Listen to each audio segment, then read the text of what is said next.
কোনো দিন তার মুখে একটু হাসি দেখি নাই,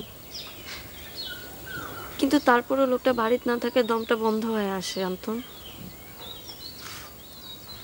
আমি কিরম জানি একটা গোলক ধাঁধার ভিতর পড়ে গেলাম। তোমাকে পাওয়ার জন্য আমি চোরের দলে নাম লেখাইলাম, নিজের চরিত্র নষ্ট করলাম, অথচ তোমাকে পাওয়ার কোনো পথ আমি খুঁজে পাচ্ছি না। হিরু ভাই কি আর গেছিল চাকু নিয়ে? না, আর আসে নাই, আর আমি তো তার সামনে পড়ি নাই। শুনলাম সেও নাকি খুব কাঁদতেছে।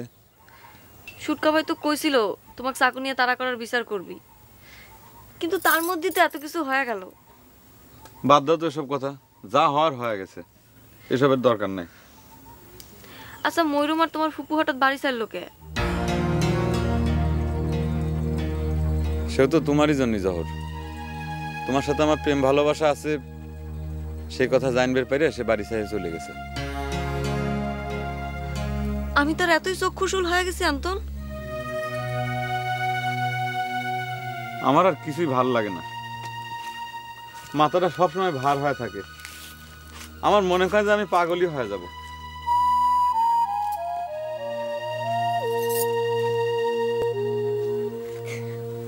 আমার জন্য তোমার এত কষ্ট, তাই না অন্তন? তোমার জন্য না জহর, সবই আমার ভাগ্য।